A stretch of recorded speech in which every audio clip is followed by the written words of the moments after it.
Hello, folks, and welcome to Paranormal Nation Radio, Not So Normal, Tuesday night show. How you doing, Denise? I'm good. I hope everybody's having a good day. It's beautiful here. It's not bad up here right now. The temperature is, let me pull this up real quick. I know it got up to about 50, say. It's at 47 right now. Ooh, heavy rains at times tomorrow. Oh, that's life in Missouri. Yeah, they're calling for us to possibly have some freezing rain tomorrow. But again, well, that's I told what Ron, they were talking about.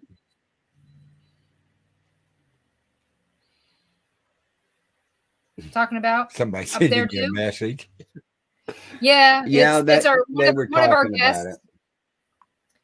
One of our guests is trying to join now. So tonight we got a couple guests, so it's going to be fun. We got Matt Bennett coming on. He used to be on a show on Skydor Network, and he'll talk about that. And we're also going to have on Bart Taller, who's been on the network on other shows, but it's been a little while since we've had him on here. So I think it'll be good for him. He's a great one to have, that if you're a skeptic or you want to debunk something, he is great at debunking. Matt, on the other hand, you'll find him very entertaining, to be honest. He's very knowledgeable of many things paranormal, and I think that it'll be interesting for everybody to hear his take on stuff. Oh yeah. I've sent him to. He's had some issues in the past with paranormal, with curses and stuff, and I've sent him on to, like I said last night, sometimes it's okay to say I don't know and to pass them off to someone else. Mm-hmm. And I passed him off to June Lundgren. So, and she's the demon seer. So for me to send somebody to her, I have to think that whatever they're telling me is really bad. Right. And so, and she was able to help him and break a curse that he had on him. And I saw him go from down in the dumps to not. It was great. Right. So so I hope that he can enlighten us a little bit. I hope that he'll like that. I thought yeah. And hello to Susan and hello to Mort. Yeah, I hope you guys are good. Are we still on for next weekend, Susan? So that'll be fun to get out of the house for a little while. Yeah, it will. So I need to get out for a little bit. So I'm waiting on Matt now. So, and she says yes, you're on. Is it okay if I talk about it, Susan? Do. So, now we need the countdown. Oh, there we go. There's Matt. So, well, we're going to welcome Matt Bennett into the stream here. Hello, Matt. Hey, Matt. How you doing? Sorry, you've got me on the road for a minute, but I'm hands-free, so I won't be able to look much into the camera, but I can sure talk. Yeah, please don't look in the camera. Watch where you're going. Right. I don't want you to have this car get wrecked. The last one wasn't my fault. I know the last one wasn't your fault, but you've still got to be paying attention so that you can be a defensive driver. Yes, ma'am. So don't. How's everyone doing tonight? So doing great. So Matt is the founder of it says D-Part, Des Moines Paranormal Activity Research Team. So he's up there in Des Moines area. Oh, not too far away. No, not too far. And he's been a great friend ever since I've met him. We've been friends for quite a while. I'm trying to think how we met, actually, now that you just brought that up. Probably Kelly. Was it Kelly? I'm trying to... Was it... Did we know each other before the school? I don't know. I know I talked to you before the school, and we decided I wasn't going to go up there because I got sick. So I remember you at least being up there once, though. Nope. Never You never went. did come? Mm-mm. So that would have been, you know what? That was 2018. That was right, or 2018. Yeah, we lost the before school in 2018, December of 2018. We got the notice in November. Yeah. So yeah, I was supposed to come up and help with your event, and I couldn't because I ended up getting sick. That was when I had the fever, Carl. Yeah. And I started getting all the stuff and ended up with the lung nodules, and that was the beginning of. That was the beginning of all this you got. Yep. It was right after we went to Ashmore Estates and all that stuff. And right. So that was 2018. And I remember we talked on the phone before that, but we had to have met through your. See, and that's a weird thing because now I don't know how many of this is happening to other people out there or any of your listeners, but here lately, I've been talking to people and it's different synchronicities are lining up and they're happening. I'm trying to remember where I met certain people from, and I'll be damned if I can't remember where I met them. Some kind of like this case here. Uh-huh. I don't really remember where me and you met, Denise. I know we met. Maybe it was it in Alton, Illinois? It could have been, but I don't. You know what it was? Have you been to any of the Paracons down here around Kansas City or anything? anything? No, it was Alton. We met at Haunted Road Media Paracon. That's what I thought. That was the first time we met in person. I think we had talked and interacted over online before that, but I think Alton was the first time we actually got a chance to meet in person. Now that was a crazy investigation. You want to talk about dreams and stuff coming? I dreamed about that place for 2 years prior to investigating it. I would have these reoccurring dreams of different. Okay, so I would be in one location, but the one location would have different places that would remind me of another location. Like the staircase reminded me of the schoolhouse. The upstairs reminded me a lot of Malvern. We won't even talk about downstairs and the wells down there. But you know what I'm saying? A lot of just a little nuances that remind you of a different place.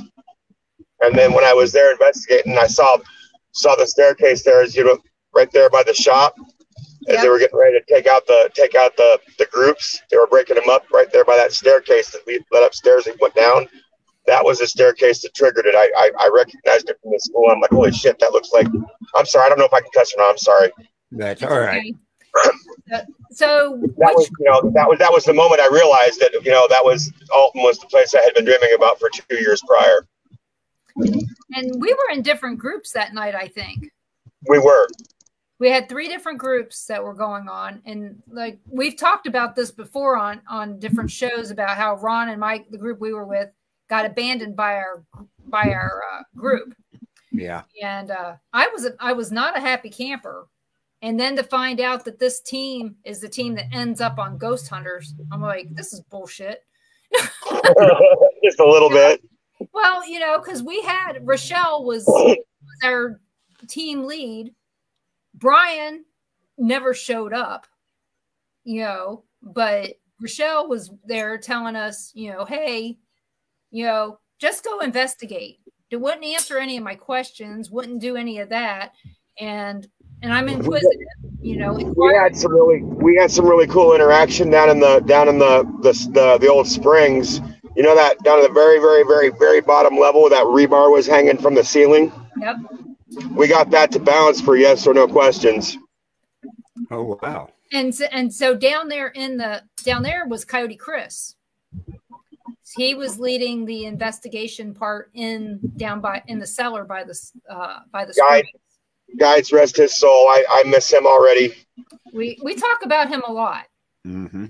That man was amazing. Is amazing. He still is amazing because you know what? Even though he's not in this physical realm, he's still over on the other side doing his work. You better believe that. Oh yeah, and he's still leading all of us.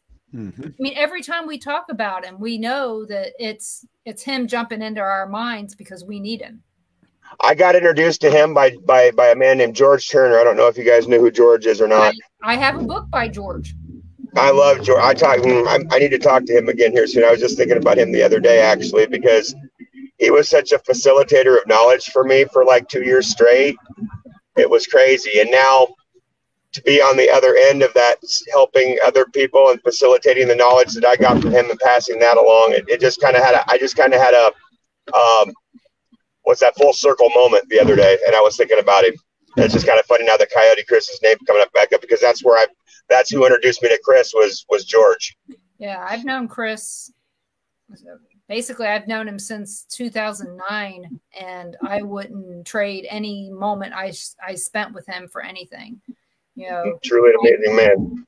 I cherish those moments with him because, you know, we had so many private moments that nobody else was part of, you know. Right. And it's just the thing, you know, he was one of those guys where, you know, Matt, you know, if you ever need anything, call me. And I did. And he was there for, you know, he was there for anybody who needed him. You want to know what's great, though? I have a story about him. Hey, Howard. Hi, Howard. So one time I got a phone call, and it was from this guy named Dave. He lives in Alton, and he called me here. And, of course, I live in Kansas. You know, I can't do much for a guy in Alton in Kansas. So I listened to his story, and he sounds like he's got mental health issues. Either he's an alcoholic or a drug addict or something like that. And he keeps talking about that the crucifix on his wall is talking to him and that it's a demon, you know. And I was like, out of all things, it's probably not a demon, you know, because I doubt that a demon would choose a crucifix and talk to you out of. But he got to the point where he was telling me that he had aliens in his house. Okay. So I take down all these notes. And I listen to him. Ron listens to him. Ron's sitting there going, "That the guy's nuts." And I was like, "But I'm going to be, benefit of the doubt." And so I get off the phone with him, and as I'm getting off the phone with him, I tell him, "I know some people in your area, and I'll see if I can get one of them to contact you." So I called. Let me guess, it was Chris. Yeah, I called Chris. Yep. And I told him what was going on. And he goes, "Denise, I'll go over there and I will call you and let you know what I find." So, and I told him, I said, "I suspect," hey, Crystal, I said, "I suspect that he's an alcoholic." And I said, "I also suspect that he's a hoarder." Chris calls me. He goes, "You're right.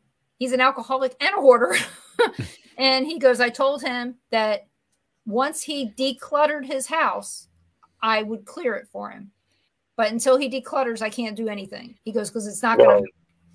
It's just otherwise you're just putting a Band-Aid on a gaping wound. Right. I can't tell you how many times that man helped me remotely with cases where we would just be completely stumped, and I just out of nowhere have a feeling to call him, and I'd call him, and I'd happen to catch him at the right time. And I tell you what, we never had any problems resolving it. It was just amazing to see him work. It was. And, I know that you probably witnessed him at the Farrar Schoolhouse as well. Where the Farrar Schoolhouse, but where I really, really, really, truly saw him shine was down in Arkansas. Oh, yeah. Arkansas was unlike any other investigation I've ever been on. And I think, were you in our group? No, we You weren't in our group. We didn't show up until Saturday. That's right. You guys didn't. Yeah, that's right. Well, we actually remember we showed up Friday night, and you were there in that insane Cards Against Humanity game that we played there. Oh, the infamous one, yes. So that's where we did that, and then we came down on Saturday because we weren't going to come to that event because I was supposed to have a grandbaby that weekend, and the grandbaby was stillborn in January. That's why we were there, was to keep my mind off of what had just happened. Yeah, no, I never before have I ever heard and seen such coordination between entities and spirits and spirit guides than I did that night at Arkansas. It was truly awe-inspiring. If there had been better synchronicity, we'd have had something to celebrate. Yeah, especially with the wolf that showed up. Yeah, the wolf that showed up. And that's what I'm talking about. There was plenty to celebrate because that's what it was. They were like, it was the weirdest thing. And I was out with Aaron. I was with Aaron's group from Ghost Crier, Aaron and Nick. And some of the stuff they were getting, they were kind of like, does that make sense? Does that make sense? And I'm like, oh yeah, no, that makes perfect and total sense. It was pinpointing the wolf's location and where it was at and what it was doing, and actually coordinating between. I've never ever experienced anything like it in 10 years. It was. So for those of you listening, he's talking about Aaron G. Thompson, who's a regular on the show, and Nick Simons, who's also a regular on this show. And what we're talking about is Dog Patch USA, when we went to an event down there with Dark Knight Paranormal. Got a big shout out to Dwayne. I haven't talked to him in a minute neither. I need to get a hold of him one of these days here soon and see how that whole group's doing. But you say a wolf showed up? Mm-hmm. Really? Yeah. Yeah, that's what the allegory we're using. It's a certain individual. Well, there was also another beautiful animal showed up there as well. Yes, it was, like I said, it was you could tell it was much more to certain people than just an investigation. It was synchronicities hooking up. It was I can't even put it into words. I can put it into words. We had some really weird people at this event. And one of them, Ron wanted to beat the shit out of before this. Was that the one that was at the came into the in our hotel room? Yeah. Yeah.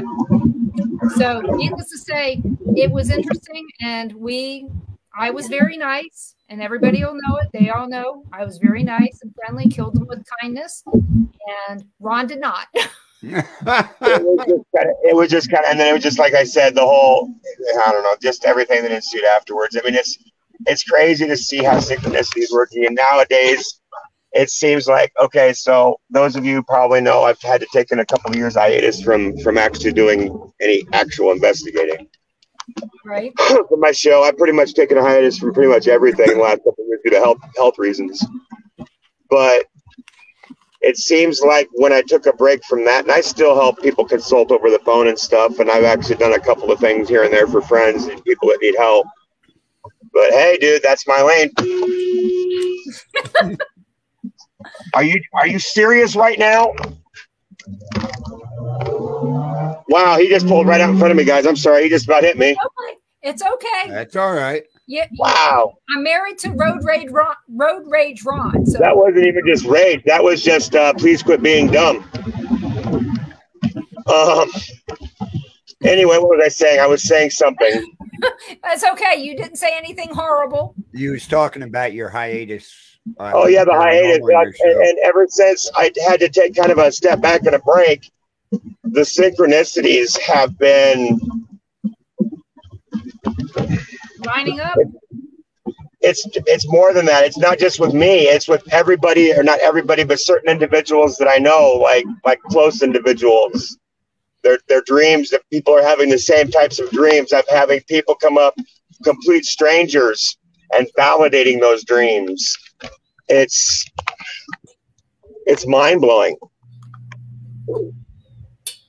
Have you heard the experience of people having the exact same dream at the same time?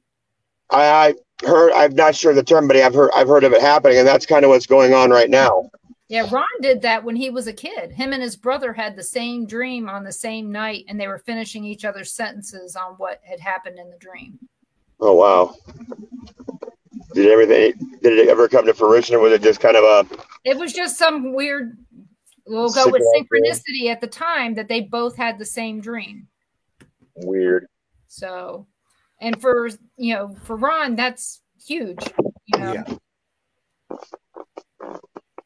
So, and it sounds like Ron's here. Yay. Yay. Coming in from his walk. Yep. Today was a good day for a walk. Yeah. Today is a beautiful day out today. Today was actually a no coat weather day. The only reason I'm wearing my coat is because I use my coat for my wallet and in my pockets and stuff. But other than that, it's been a warm day today. It's really been nice. So, Matt, how did you guys get started with Depart? That's kind of a weird and long story. I had just gotten turned down for the disability on my back, my bad back. And I was kind of in a bad state of mind, depression and the like. And my grandmother had passed, but I don't know, a couple of years prior to that. And I'm just sitting on the couch one day. I don't remember what I was watching. I don't remember if I was watching like YouTube ghost videos or something. I was watching something paranormal. And I'm sitting there thinking, I could do that. And then I hear my grandmother's voice and I smell her perfume. And she's like, why don't you do something about it? And so I started the group. I got some family members together. I got some close friends, and we started in early 2010, and we've been kind of just trudging through ever since. And how many of your team members are still team members from the original team? From the original team, the family members are there. Not a lot of them are active nowadays with the busy lives that they have, but they know that they always have spots. But, you know, the wife, the 4 kids, that's pretty much it right now. We have one gal up in northern Iowa, Algona, that is part of the team. But like I said, we really haven't been active as a team and going out and investigating much of anything in the last couple of years due to my health. So, well, yeah, you guys had, when we went to the Paracon up there in Marshalltown, Matt had been in a really bad accident with his wife.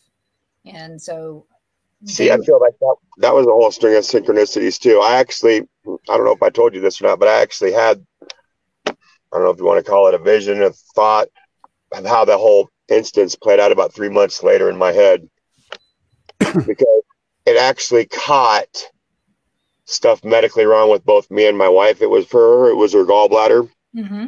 For me, it was that mass in my gut that they had missed. Yeah, because otherwise you guys probably wouldn't even have went to the doctor. Nope, we wouldn't have. And so I heard the whole conversation go down with my guys. I've got a guy that I wouldn't necessarily call him bad, but I just wouldn't necessarily call him good either. He's just kind of a neutral. He has goals and stuff to accomplish, and he'll do any means necessary to get those goals accomplished. That's the one that I feel like directly works with karma.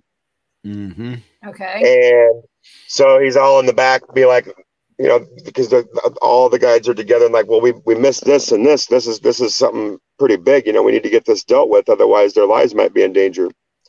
And the guy in the back's like, I got an idea. Y'all ain't gonna like it, but I got an idea. Oh, okay. I got a couple guys over here that are in need of some karmic justice. Their checks due. I've been trying to get it cashed for a while. How about we throw them in front of old boy here and get him, not kill him. We won't kill him. We'll just hurt him a little bit to get him to go to the hospital to get the problems taken care of. That'll take care of 2 birds with 1 stone. Well, you know, that's the thing. A lot of people during that time, and I hate to say this, most likely Coyote Chris as well, did not see a doctor when they should have. Because of COVID, they didn't want to go to the doctor and possibly get sick. COVID. People have to understand that, and I don't know if I hope I don't get all wonky and maybe upset viewers, but people have to understand that there has been a change going on in the quantum level for many years now, and we're finally starting to see the fruition of that in the 3D realm. And part of that is the battle between whatever you want to call it, good, evil, hell, heaven, devils, angels, whatever, but there are 2 warring factions at a quantum level in the spiritual realm that are vying for control, and that's what this whole thing is it's light workers and energy workers are all trying to scramble to get what we need to get done for what's coming, and obviously the other side is doing the same thing, and it's taking some damn good people out with it.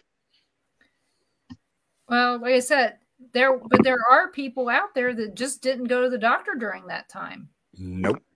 And it had nothing to do with anything other than we just don't want to go where you know, it was fear. I mean, there was a lot of fear out there at that time. So, yeah, no, yeah, And with your wife working in the medical field, she had reason for fear. We all did, because I had direct contact with her because she came directly home to me. Right. So, and she ended up getting COVID, didn't she? She did, but it was a funny story. It wasn't even through her work. It was I ended up getting it somehow. I think somewhere between a concert or a family member somewhere, and ended up giving it to her that way. That's the only time we've ever had COVID, is once. And I ended up bringing it into the house. She didn't even get it from work. Well, that's good. I'm glad she didn't get it from work. So, I hope y'all don't mind, but I'm gonna, while we're talking, I need to go in and get some dinner. Okay. Go right ahead. Go right ahead. Hey, this is still better than the time that I had a guest on that was blending smoothies during the commercials. If you want, if we have commercials coming up, I can wait for a commercial. No, we don't have commercials. No, you're good. Just go do what you got to do. We should be having Bart should be here soon. Yeah, so we're do good. What you got to do. So. Now I can hear you. All right, come on. It won't take very long at all, and I can talk while we're doing it. Ouch. Okay. We got another question here. So if you guys have any questions at all for Matt, please put them in the chat. And when the time comes, same goes for Bart. If you have any questions at all for Bart, we'll ask the questions. Get them in now. That way we got them ready to go when we got them both paying attention. So do you have any plans to do anything this year? I've got some thoughts that I'd like to do, but actually getting them done is another thing. I would like to get out to Rockford, not Rockford. Oh, that YMCA in Illinois. Oh, okay. I know what you're talking about. Rock Island YMCA. Rock Island, yeah. No, I want to get out there. Yeah, that's one of the places that we've been talking about trying to get to before we don't live so close. Right. Not that we live close now, but when we live much further. I feel like we probably should be doing a joint investigation of that place. Yeah, we've been invited now a couple times, so we've got to make sure that we take up on that offer.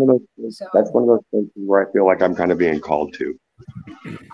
It looks interesting anyway. I mean, isn't it a furniture store? It looks interesting and sounds interesting from the live videos we've seen up there. Hold on one second here. Okay.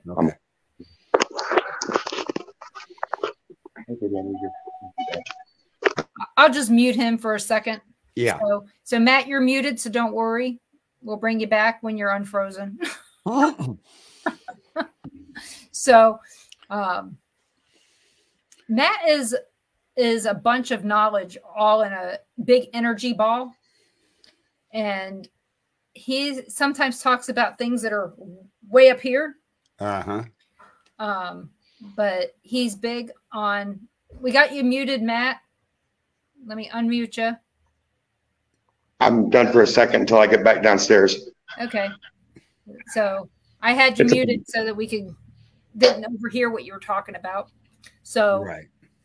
But can I mute myself? Wait for me to. Yeah, there is. Okay, I'll hit the mic button when I order my food. Right. Yeah, please. I'll see it down there at the bottom. Okay.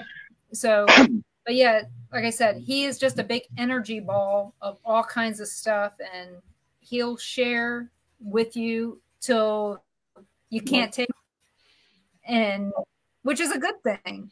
So, right. Spend a and Denise is freezing up. With Matt over the years. We spent some time down with him in Arkansas as well. So, and we really love being around Matt because, like I said, it's all that energy, and you can't see nothing but light when he speaks. He's excited about everything. Yeah, I've heard you talk about him a lot and listened to his radio shows when he had him on. Oh, guys, you're making me blush.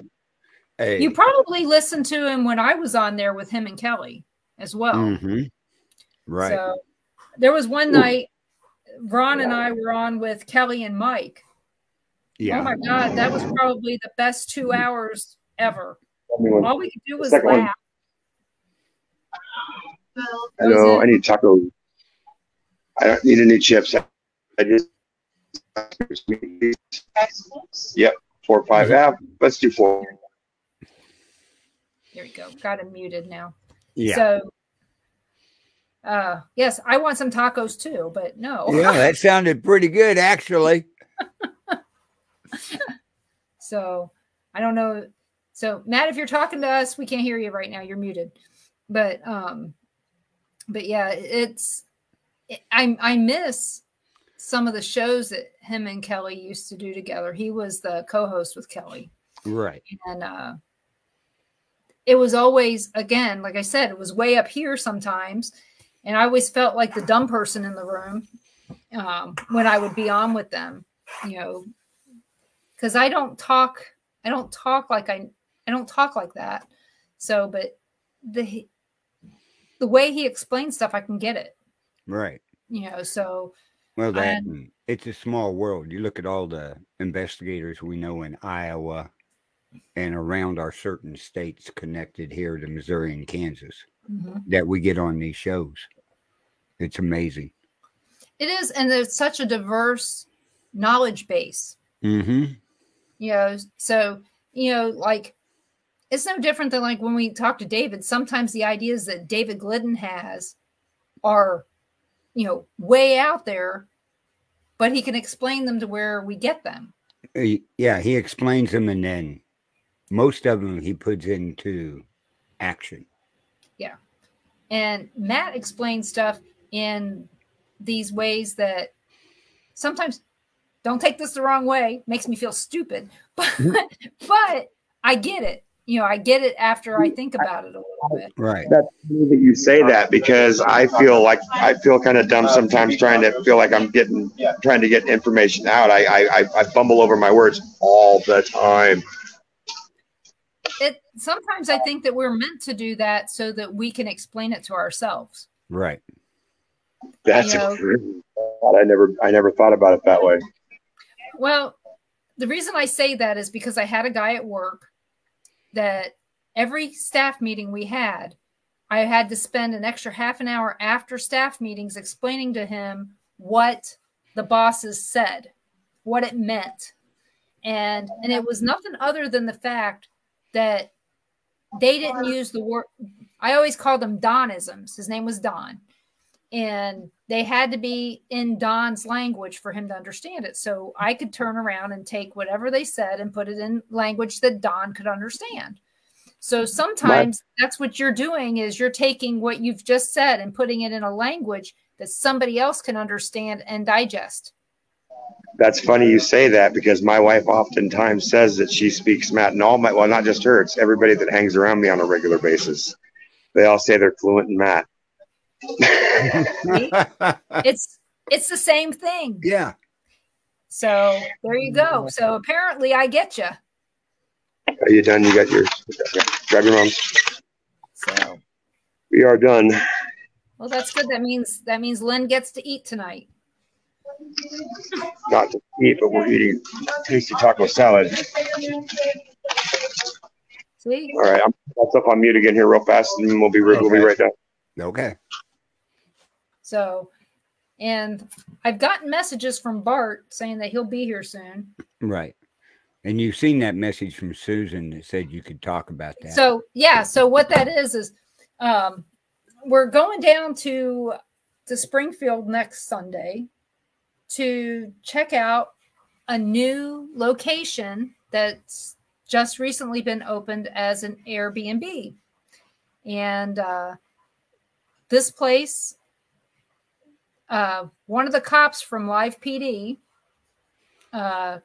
Craig Mile, opened a bed and breakfast, and it's actually in Ozark, Missouri, which I knew that. I was just being vague. Mm-hmm. And if you know where Ozark is, it's just south of Springfield. And so we're going to go stay at his haunted morgue, and I think it was also a church. I don't know anything about it. Yeah, Susan said it's okay. Okay. So we're going to go down and check that out. So we'll be one of the first I'm not saying the first, but one of the first sets of people to go in there to investigate it. So it's going to be fun. Well, that's going to be interesting. A morgue, possibly a church, and now a Airbnb. Yep. That's quite the arrangement there. Yep. There's Ron. Hey, Ron. Hey, Matt. So we're What's still going on, Carl? What we got in here? Susan, Mike, Crystal, Howard. Church and morgue in the basement. Yep. Be interesting. And Well, if they were in the basement, what was in the top part? church. No, it says church and morgue in the basement. Is You that know, when the church was down there too, No. or I think she's Oh, saying church that it and was morgue a in the church, basement. and church? then the morgue was in the basement. was in the basement. Awesome. Or both. Hello, Evelyn. So Hi, it'll Evelyn. be interesting to see. They have funerals at churches. But yeah, he was saying that stuff kept happening while he was doing the remodel. I would see different things, and when Susan would hear something good, she'd send it to me. And so You're all right, Susan. we're gonna go down there and check that out. It's gonna be fun. I can't wait to see Susan and Mike next week and get Is that away. next week? Oh, yeah, it is. Yeah. Well, It's Sunday, today's Tuesday. so Yeah, I finally got to meet them down in Joplin. Real nice couple. she called me one time and said, "You want to meet for lunch?" And I didn't know who they were, and I said, "Sure." And she goes, "Well, where would Definitely you like take- to meet?" And I said, "On the border. My daughter works there." So we met on the border in Overland Park. And one time I called her by accident, and I spilt my smoothie in the floorboard of my car. And my car, I had just bought the car. And so I had to stop and scoop the smoothie out of my car. This is how I find out stuff. Yeah. By eavesdropping. See, I didn't know that. It was back in A lot of things I didn't that know. was back in 2017. Well, So on the border, the restaurant down there in Overland Park, Yeah. right? hmm I used to work for a company down in Kansas City driving the end dump that we did all the groundwork and concrete work for that building. Oh, the one in Overland Park there? Yep. Which one? There's two. God, which one? The this one Carl did. The one by the Sprint campus or the one by Oak Park Mall? One by Sprint campus. Okay, that's the one that we went to. It was because Yeah. I worked at Sprint campus, and so I was always up there, so I felt comfortable there. And the reason I Yeah, remember this car. that real well, we had the end dump backed up there, and the guy was loading it, was digging out for the foundation and everything. hmm For some reason, there was a gigantic boulder piece of concrete down in there. Because When- it was, you know what that land was? It was all farmland before Right. the campus, and they just dumped Anyway, all the crap down Oh, there. we lost Matt. I But know. anyway, the guy He just got picks in his it up. car. He picks it up, and as he's going over the truck, he drops it on the tailgate and busts my rear tailgate off. Oh shit! Yeah, on an end dump, it's one of those hydraulic ones. I remember that. Oh, that was a pain. I had to weld that thing back on. Do you know what that on the border is now? What? It's a Shake Shack and a Hellsberg Diamonds. They tore it down. In fact, remember when I was in the hospital with the collapsed lung? Lacey picked me up from the hospital and took me there because they were cleaning out that building. And so I'm laying in one of the seats while they were cleaning the building out. waiting for There's our lunch. third contestant for the beard contest tonight. Hi, guys. There he is. Hey, Bart. Yeah, I'm not the only one in the car tonight, guys. That's right. Yeah. That's right. Hell, I So I lost said, it. Matt just got in his car. Probably a little quieter. Hey, Bart. We got What's- Matt Bennett on here with you. Hey, Matt. Hey, Bart. Long time no talk to you, buddy. Yeah, let's stir up some crap tonight. We've been working on it. And Susan, yes, we did make great friends at that lunch. Right. And I wouldn't trade that for anything now. So that's what we're going to be doing next weekend is checking out Craig Miles' haunted Airbnb down there in Ozark, Missouri. So, and for those of you who don't know, Craig Mile was one of the cops on Live PD, and he retired from the police down there in Springfield. And I have pictures with him somewhere. So not everybody wants to say that they take pictures with cops, but I guess I do. I had a retired cop on my show 3 times. Usually I'm getting my pictures taken by the cops. Well, that's a whole different problem. For free, right? Yeah. We'll charge you for that later. Oh, on. Usually got that number right in front of me too. Huh. Are you standing frontwards and sideways there, Bart? Oh yeah. Well, they want to get all the good angles. And 666, right? Yes. Facebook's probably got my profile picture more times than anybody now. Well, yeah. Well, we knew something had happened when you changed your name. Oh yeah. A 60-day ban this time. What in the heck did you do this time? You know that picture? You know that picture that was floating around of Hunter Biden hanging underneath the balloons with his underwear on? Yeah.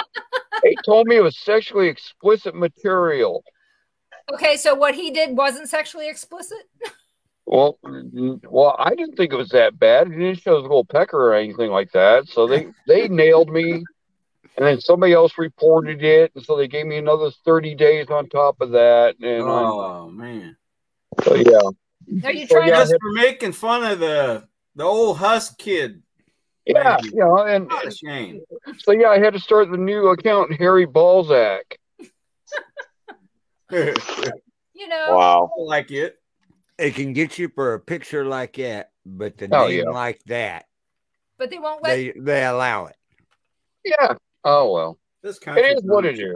Yeah, you can just start using all the names off the Simpsons that Bart used, and that way you'll be fine.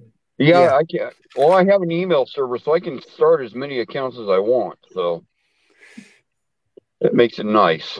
Well, you Yeah, see I where the told- Simpsons their new episode with China about China, it got banned. Oh, really? They can't show it. That was out on the news today that it got banned. Oh, great. Yeah, they're getting way too picky on this crap. Yeah. Well, no, it's because everybody has hurt feelings so fast. Yeah. But that's a whole different ball game, and so let's stick to the paranormal stuff, and that way we don't piss anybody. Well, and that's okay. So that's kind of a good segue into this. And I was talking to, I think it was Kelly the other day, about how both her and I have noticed that we've been talking to a lot of people that have been going through what seems to be mass depression, but it's kind of a unique in the fact that they're the only ones thinking that they're going through it.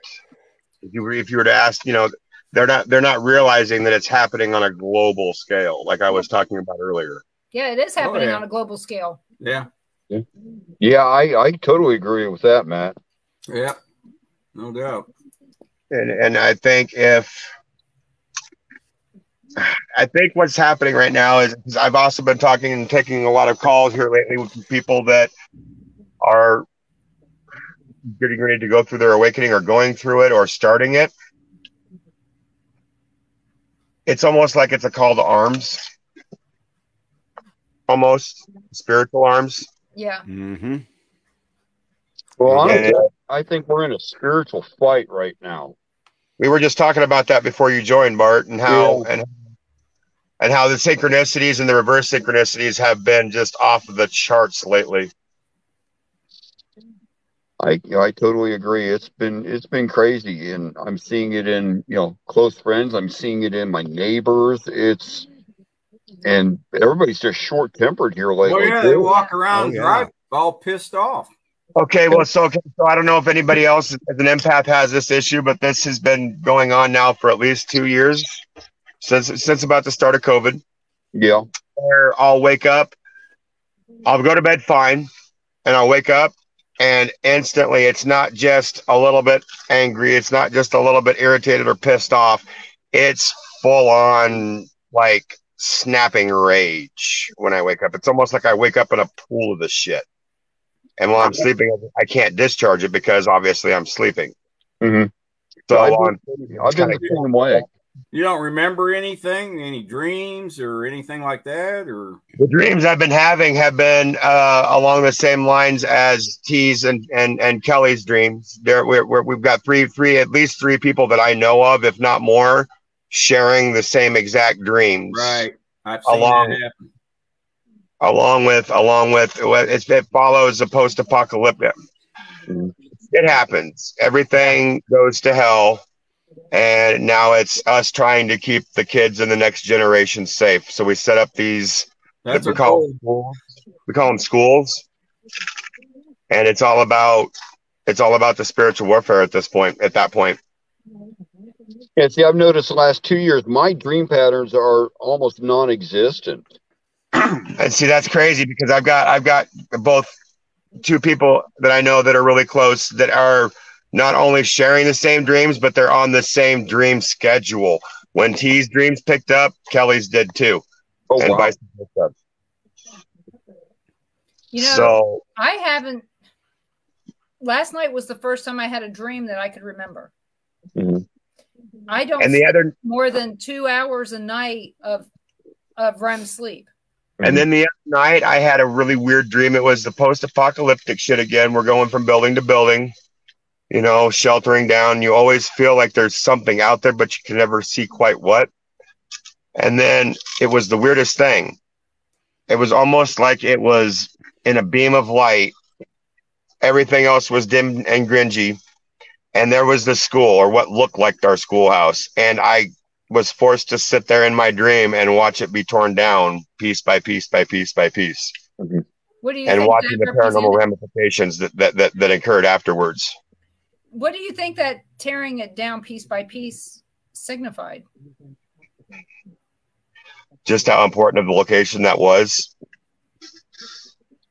So to you or to the world or to the workings as a whole on a spiritual level, as a wheel, as a I'm not going to say a huge wheel, but every wheel is important in the machine. It was a wheel in the machine that got done in by counter synchronicities. I witnessed it. I lived it. And what's your tell us about? You said you're not dreaming.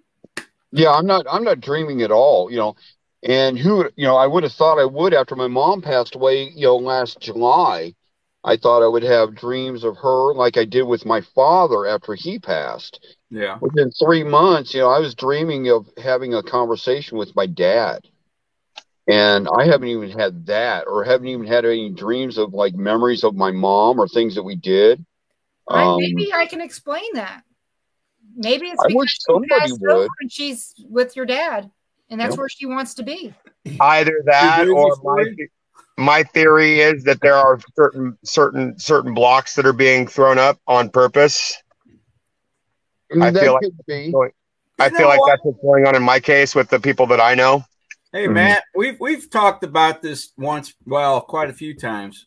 We think there might be like a minimum amount of time after they've passed before they actually start showing up. We don't know. Well, no, okay. So let me tell an interesting story, and I'm going to go ahead and tell this publicly. Not many. I've only told a few close people this. The story of when my mom passed 2 years ago, because that kind of negates that theory out of the water. So the morning she died, I was dreaming. I had actually woken up and had to go to the bathroom and got back to sleep. I don't know. I was probably asleep about an hour, and I went into the dream sequence. And the only reason I know the time was because when my aunt called, that's when I noted the time. So I was dreaming, and my mom came to me in the dream, and she never really did support my paranormal stuff. She was a devout, non-denominational Christian who, tried her damnedest to get me back into the church before she passed, and never really approved of what I was doing with the paranormal world. So in the dream, she came to me. She was never really a woman to ever admit she was wrong. She just kind of came to me and looked at me and kind of gave me that shit-eating grin she does. And she's like, Matt, I now understand why you're doing what you're doing and why you believe the way you believe. Mm-hmm. I'm like, really? I'm like, why? What changed? And she just smiled, kind of giggled, turned around and faded away. And I woke up to a phone call, my aunt calling me, telling me my mom had just passed 5 minutes prior to that. Oh, wow. So I think what Ron's talking about is different than the goodbyes or the seeing you one last time. But I think what Ron's talking about is more the coming back to visit you. Yeah, it seems like everyone we've talked to said it seems to take a little while. Yeah. And your mom was what, July? So that was yeah. And see, the funny thing is, when Dad passed away in 1990, I had quit everything and was taking care of his company, taking care of him, going to school on top of that. And, I left the room to go up and see his oncology nurse, and he passed away while I was upstairs. And I was only gone maybe 10 minutes. And then I came back from Detroit back to Missouri, and within about 3 months, I had my dad visit me in my dream. And then with Mom, Mom, it was really weird. Mom was kind of talking out of her head. They thought she had a urinary tract infection, so they were going to do some tests on her. So when I got the call at about 6 a.m, and the nurse had said she had passed away in her sleep, I originally thought they were just calling to tell me the results of her test. Right. And I made it from my house to the nursing home. Normally it takes about 40 minutes. I made it up there in 18 and a half minutes from my house. I've done warp speed before. And that was passing cops and everything. But it just surprised me because Mom was actually really into what I did with the paranormal. She actually went out on a couple of investigations with us with PRI, and she had a blast with everybody. And that's all she could talk about was, we'd go to family gatherings and stuff like that, and she'd just tell everybody she went ghost hunting. Yeah. So it just kind of surprised me that she hasn't made a presence yet to let me know that she's okay. Which, eventually it will happen. Yeah, I don't know. I listening to that story, Bart. I'm picking up the fact that there's something that's trying. There's vital information that she needs to get to you that she can't. Yeah. Well, hopefully it's to tell me where some reason you're not. Well, hopefully it's to tell me where she hid the keys to my old '79 Beetle. Because that's vital. I need those keys. So you still have the car? Yeah, I still have the car. I just you need the keys. I gotta have the keys, and I don't want. I'm too cheap to go buy a new lock system. Right. So well, eventually you may have to, because she may be that stubborn. Oh man! So we have some comments here I want to share with you guys. Yeah, you got some comments on. So here, Linda says that they're here a short time after they pass, then they go through a process of cleansing their energy, which can take a year. And then she also says, if you see them after a few months, they may have less cleansing to do, and not judging, but less issues to work through than they can if they visit you after 2 or 3 months. So, I think with my dad, though, taking care of him, we took care of a lot of stuff. We cleared the air between him and I, and then also the process of, it was really bad because my dad actually helped plan his funeral and all that stuff. We did that together. And so I think that's a good possibility. Dad and I, took care of business, whereas Mom and I had a lot of, business that wasn't taken care of. You also have to take into consideration that, you might be, or that individual may need to sit down and reconsider and redo up their next life contract for the next time go around. And we don't know how long that takes. We don't know if there's any quote unquote paperwork to get through. Yeah. Susan says that her mom passed in November 2021 and she has never visited her. Mhm. April, my mom passed, or not April, Susan, my mom passed in November 2017. She hasn't visited. Hey, my mom passed. She visited Denise. Yeah, but my mom hasn't visited me, but I'm pretty sure that she's been with Judy, often, because Judy says she smells her and hears her, and maybe Judy needs her 100% of the time. And I don't feel like, I always was. When you pass away, you're going to be with Leah. The other kids won't see you. Well, it's just the kids I spend the most time with. Well, I have a feeling that my mom was on her, so I have a feeling when she shows up, all hell's gonna break loose. She's gonna be pulling some kind of stunt on me, and and I'm just waiting to see what the heck she's gonna do. It's gonna be on. I just know it. Hope it's a good one. Oh, I'm sure it will be. She'll either scare the hell out of me, or I'll start having dreams of Rubbermaid spatulas. My mom was only 5'2", not even pushing 100 pounds, and that woman would come out of nowhere when I was doing something wrong with the Rubbermaid spatula. Oh yeah. And you know what that reminds me of? You remember Richard Pryor's skit where he talked about his mom in the shoe? He goes, it didn't matter where you were. Yeah. Around the corner, outside. And we saw Richard Pryor live at the movie theater in Blytheville, Arkansas. Yeah. To this day, I can't have Rubbermaid products in my house. I see I swear to God, I see that logo, and it puts the fear of my mom in me. He has Rubbermaid. Oh, we don't have no belts PTSD in this house. Oh man! Well, she went and bought one of those commercial spatulas that was like 3 foot long, and it wouldn't bend or nothing. And I honest to God, I had that Rubbermaid logo on my ass for one whole summer. Yeah, but. Could have been the poster boy for the advertisement of Rubbermaid. Yeah. What not to do? Right. My mom used a oak paddle, 3/4 inch thick, that had holes drilled in it, sanded and nicely finished, so that we didn't get splinters when she beat the shit out of us. Yep. I was more scared of my mom than my dad. And my dad, all he had to say is, "You wait till your mom gets home." Oh crap! And because that was the other way around. You guys make fun of your mom. My dad, all he had to do is just look at it. Stick her tongue out when she went to hit us. And after a while, we noticed it, and then we started going.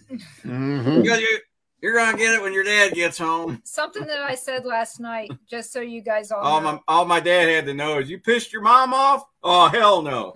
Yeah. Well, it kind of boiled down with my dad. One night when I was a little kid, we had bunk beds, and my little brother used to lay in bed and talk all night, and I was tired. Well, I grabbed this little stuffed rabbit that he had, and I hit him in the head with it, and it had one of those music boxes in it. Oh shit! And it gashed him wide open. Well, wow. I jumped out, put my hand over his mouth to keep him quiet. Well, my dad happened to hear it. So he come up, he saw my brother, blood all over his face. He snatched us both out of bed. And he realized that Scott had to have surgery or stitches in. Yeah. And he said, "What did you do?" And I said, "Well, he was talking and he wouldn't shut up." Well, we're sitting in the bathroom. Dad went to smack at me to kind of put one on my backside. Well, I fell back and slipped on the rug and busted my head wide open on the toilet.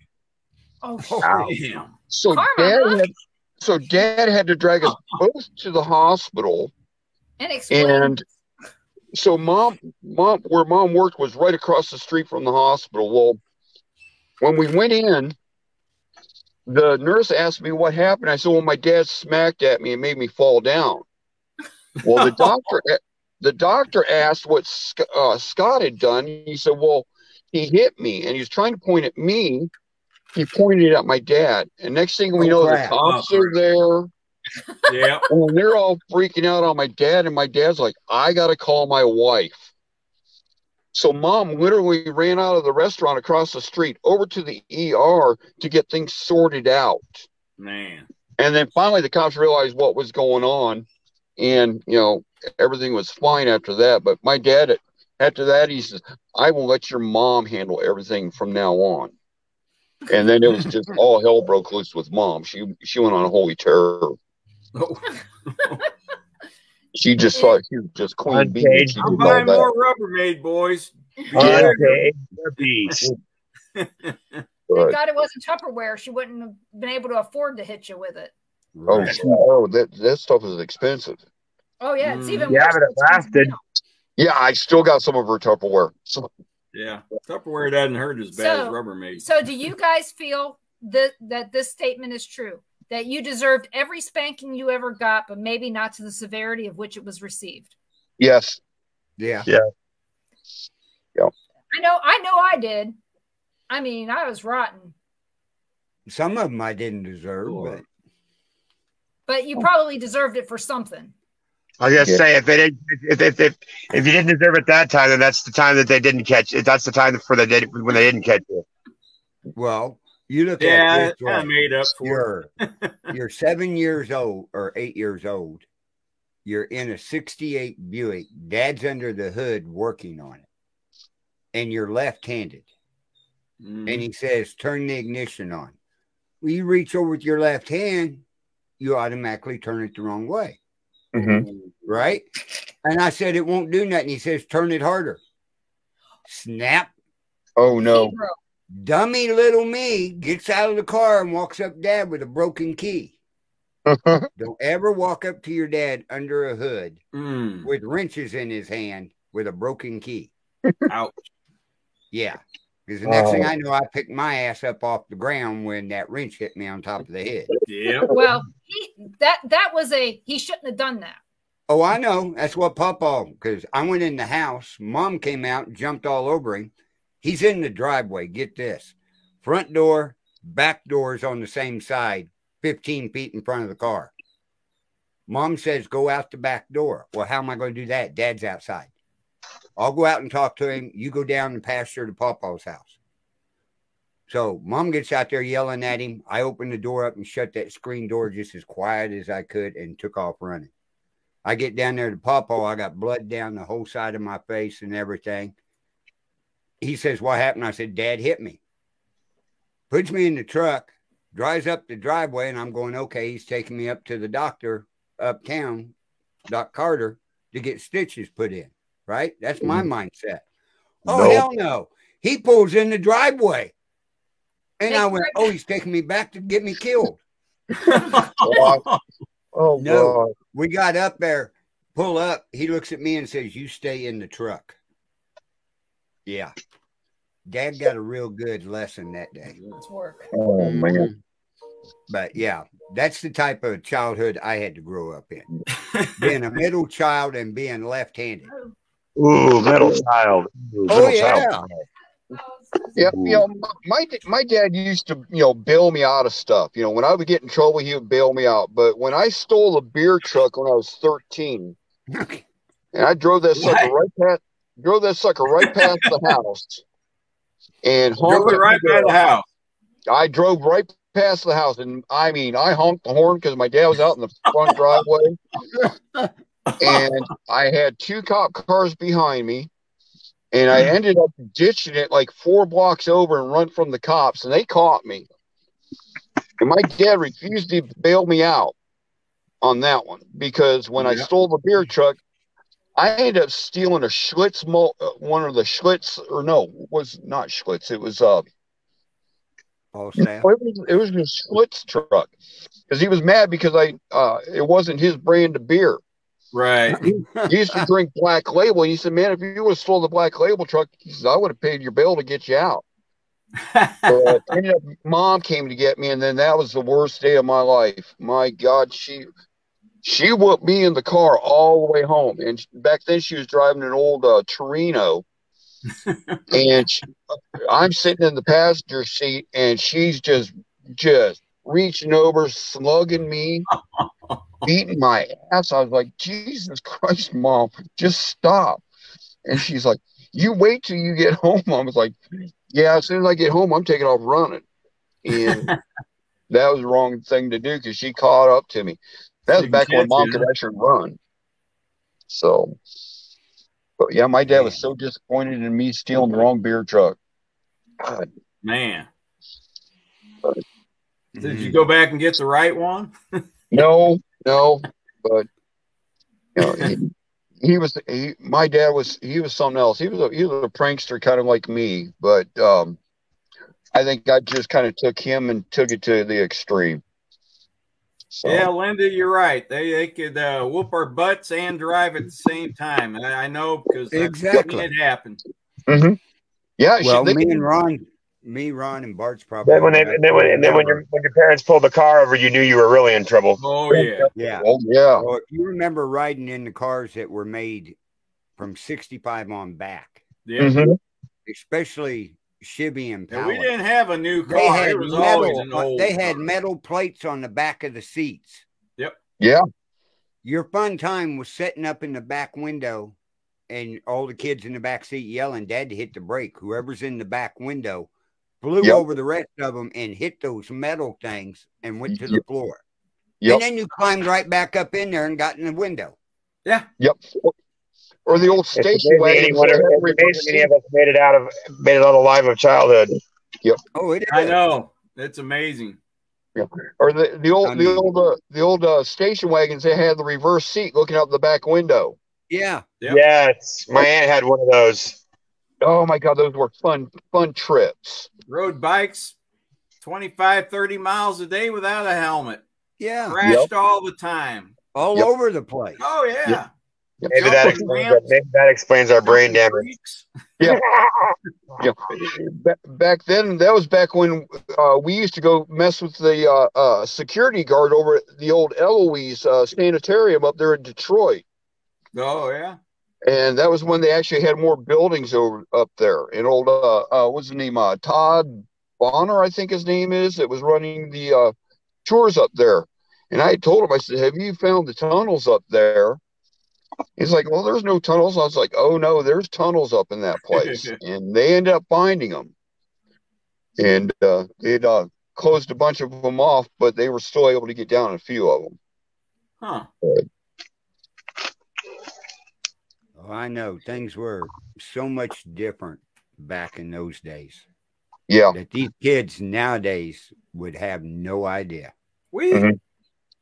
I just get up, especially in the summer, early in the morning. I just grab a couple neighbors and we just take off. Yeah. I mean, we're gone all day. Yep. We run around the woods. There wasn't much around us. Mhm. We'd run around all day. We'd end up down by the river eventually. Mhm. Yeah. Yeah. And you knew when the streetlights came on, it was time to start heading home.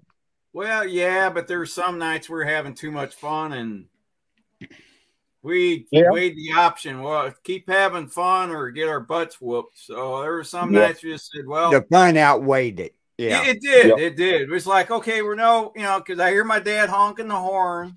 And it's like, we get our butt beat. It was worth it. Yeah. Every time. Yeah. Oh, I know. Well, growing up in the country and around farming and gas stations and dump trucks and everything, you was always in gas and diesel, or not diesel, but oil and everything, all the way up your arms, everything all day long and stuff. Nowadays, these kids, you get an oil drop on their finger. Oh, we got to go get this completely sanitized and get it completely off. Yeah. We build our immunity system up. Carl, I take it you just grew up around working on cars and that. Somebody goes, how'd you learn to be a mechanic? I'm like, I don't know. I've just done it. It was it was growing up and natural. Yeah. You're just being around it and a bunch of people, neighbors, everybody's working on cars all the time. Because Dad had a little gas station with an outside hoist. To be honest. He was always underneath the hood. Yeah. You learned real quick what parts were on there. Yeah, you actually had to put a condenser in and points and actually set everything and timing lights, the whole thing. It's not like now you change a spark plug. No, you got to hook a computer system up to it to see what's wrong. I miss how we learned. Yeah, I miss the days when you go over to your friend's house and you've got a motor hanging from a tree and you're out there working on it. Yep. Did that many a times. Oh yeah. But I mean, things are that way. yeah. But, You have any other questions in the room or no? the funny part is, back in those days, I didn't even care about the paranormal or into the paranormal. Later on in life, that was different. But back in, no. And we went into old houses and old buildings that were, you shouldn't ever went into. But going into them nowadays, I'd love to go back to them and investigate them. Yeah. Well, we went in there looking for ghosts. We went out. We were trying. It was the adrenaline rush back then of trying to get scared. We went out to an old farmhouse. It wasn't that old. It was a newer, I'll say, mid-50s type house and everything. But the weeds were all grown up around it. Yeah. And we're 15, 16 years old, right? So we're going to go check it out and everything. And we kept an eye on the place. No cars, nothing driving in there. So we go in there. Front door was unlocked. We walk in, right? You talking about something creepy. The table still had the plates and the food on it that was petrified. Yeah. Right? I've heard of that. Everything. The clothes in the closets. Like they just up and left. Yeah. In the garage, underneath the tarp, was an Etzel. Right? But what the funny part, we got up in the attic, and how they ever got this up there, I have no idea. They had a water trough, one of those galvanized water troughs up in the attic because they had a leak in there. Oh, wow. Yeah.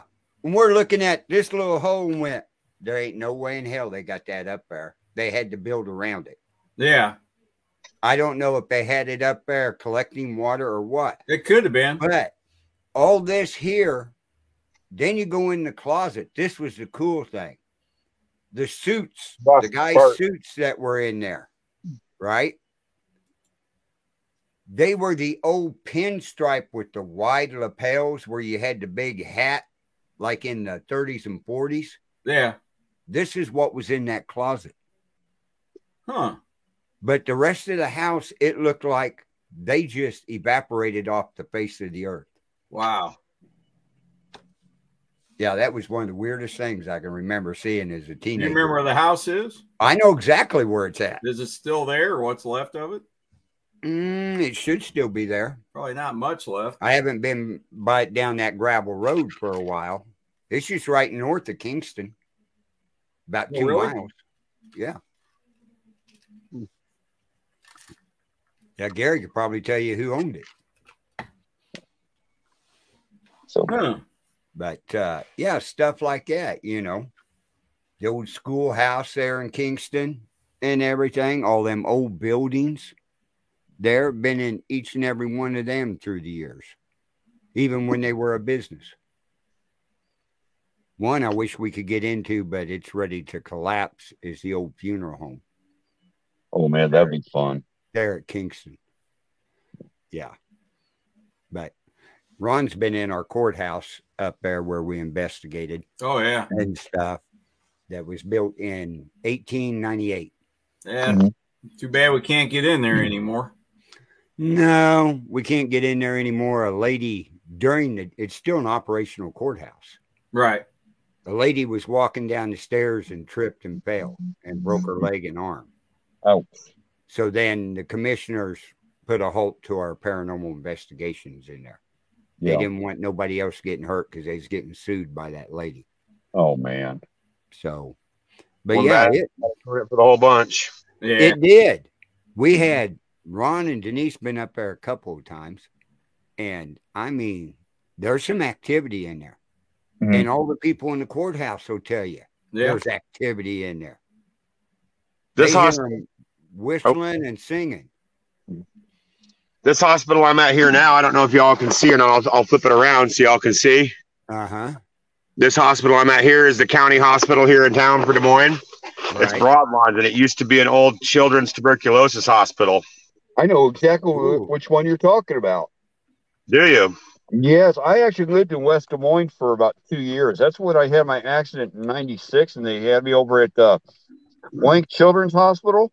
Okay. Yeah. Oh my gosh. You Yeah. know, my wife works here at Broadlawns. Yeah, I was going to Oh, say, nice. your wife works there, doesn't she? Yep. She reads the Oh, heart up there on med-surg. oh wow. Yeah. Matter of fact, my orthopedic surgeon is based out there at oh, what do you call it? What is Blank Children's Hospital? What there's another That's one. Methodist. Methodist. Yeah. Dr. Gerke. Well, it's all Unity Point now, but yeah. Yeah. Oh, Hey, I've Bart, got- you know where that old hospital is down in Kansas City at 30th and Main? The old St. Mary's? I believe that's what it is. The one that was turning into apartments. Yeah, I think that was St. Mary's. Yeah, but I've been down there and investigated that twice. Oh man. My wife actually has a photograph from here with a full body apparition standing in someone's room. Oh, They wow. sent security and nurses down there to check it out, and there was nobody in the room. It was like 3 a.m. in the morning. Oh wow. Yeah, So- and full body apparition. And So Gary- down there by the Capitol, I want to say it was Southeast 6th Street, I think it was. Used to be an old club down there called Crowbar. I know exactly where you're talking about. I actually worked in there when it was the Love Shack, Okay. and I worked for the Farrell brothers at the time. And I loved Des Moines. My God, that was a great city. Not many people realize this, but this hospital actually sits on Indian burial grounds. Mm. Almost really? everything Yep. does anymore. I mean, Right. Well, that's the reason they Native can't build any American further back towards the river is because of the burial site. So when they were digging it, digging the ground up, That's where they his found wife works. right. Did they find bones and stuff when they were digging it up? And then Bones, kept going? arrowheads, and stuff like that. Yeah, that's when they stopped construction going any further north, and now they're just doing it up and out here in the parking lot. Like they took down the old dentist center that used to sit in the middle of the parking lot. They tore that down, made new space. They've been just kind of work space they've got. Mm-hmm. Crystal, Uncle Harvey's wife, isn't that Aunt Lucy? Because I can only think of only one Uncle Harvey. So, Crystal and April in the chat room are my cousins. Right on. Everybody knows that April is, but Right. Crystal's not. Crystal's the only one. Well, Carl's met both of them, but Yes. met Crystal in person. Mm. So Yeah, I'm still waiting for her to get me in to investigate this place because up on the third floor of the original part of the building, it's just offices and administrative offices up there now. There's no patients up there, so that's where I want to get up and investigate. What floor was it? Your wife saw the shadow? That was just up on Med Surg, the regular medical surgical floor that everybody goes to. Huh. Down C Hall. Now, how many people saw it? At least 2 or 3 on the monitor. Then she took a picture of it on the monitor. Oh, they Oh, saw it's it on the monitor. Yeah, it was in a room that was a video monitoring room. Oh, They wow. have some patients that are video monitoring. Mm-hmm. Yeah, it was a video monitor room, and they happened to capture it on video. Yeah. Oh man, that would be awesome to see. I've got this still picture. I'll have to send it over to you, Bart. Okay, cool. I sent a copy to Rex too. He's had a buddy of his put it through one of those 3D generators, and from what they can tell so far, it actually has mass. Oh wow. When I worked at that club, it used to be an old train station. And I used to get the willies when I'd have to close up the bar late at night. That's right over there. That's right over there by where Hessen House is. I think so. Yeah, I think it's an architectural firm now. Yes, it is. And because my friend Lisa my friend Carrie and I were up there because we were up there doing a class with Central Iowa Ghost Society back then. And we were teaching an audio class to those guys. And just having to drive through my old neighborhood. And it's like, oh, I used to work here. And showed her where I had my accident at, and we went hit West Des Moines and had to stop at Made Right and get sandwiches and stuff like that. Of course. Yeah. So what's the I need to go oldest there. building up there in Des Moines? Oh, that's going to be in the Sherman Hills area, over there by where Methodist is, actually. Yeah. There's a building over there that has over a 100-year-old elevator in it. Mm-hmm. Many people know this, but Des Moines actually was settled in the early 1700s. Well, they found artifacts in the Des Moines area dating back to the 1700s. I'm sorry. My great grandmother got killed after the Trail of Tears near Des Moines. Oh man! By a pack of wolves. She's the Trail of Tears. And I believe it skirts just north of town between Des Moines and Ankeny. Mm-hmm. So yeah, she got killed, and the people around ignored her cries and the kids' need for help when she died because she was Native American. Ouch. Yeah. And so great-great-grandfather moved back to Virginia and denounced our Indian heritage at that point. That's sad. Yeah. Hey, Matt. Yo. Quick question for you. Do you know anything about the tunnels that run from the governor's house over to the Capitol? There's rumors about that, and there's also rumors that there's Masonic tunnels that run all around through town, and there's entrances around town. One of them being the Hubble Mausoleum there, and mm-hmm. I can't remember the name of that graveyard. You know what I'm talking about, though, over there by MLK. Yes, I heard that too before. Yeah, there's those tunnels there too. Yeah, that'd be kind of interesting to find somebody that knows how to access those. Yeah, good luck. Good luck with that. Yeah, that'd be kind of a fun thing to investigate. So it would be. There's rumors that there's tunnels running around all over Des Moines. Yeah, but that was a huge. The Masonic temple's right there downtown on Scott Street. Yeah, and that was back then. That was a big hangout for Al Capone too at one time. Well, we actually got a chance to investigate. Okay, so this was cool. I don't know. I can't remember her name at the moment. I said Christy. Sorry. She part owner of the Stevenson building down there in Nebraska, over there in Nebraska. Wymore, Nebraska. Mm-hmm. And that building that she owns actually had a casino in its basement where Al Capone was. And quite frequently. Matter of fact, you can still see there's poker chips down there in the dirt floor. Oh man! Oh wow! You ever get a chance to go there? Go, Christy. God, I'm trying to remember her last name. She's I feel so bad because we're buddies. She was out to the school a lot. I just can't think of her last name right now. She runs a production company, but it's the Stevenson building. You ever get a chance to go check it out? It's an amazing place. Okay. April and Crystal, we also had, Uncle Berman got married, and his wife, Aunt Cindy, she's passed. Uncle Berman's passed.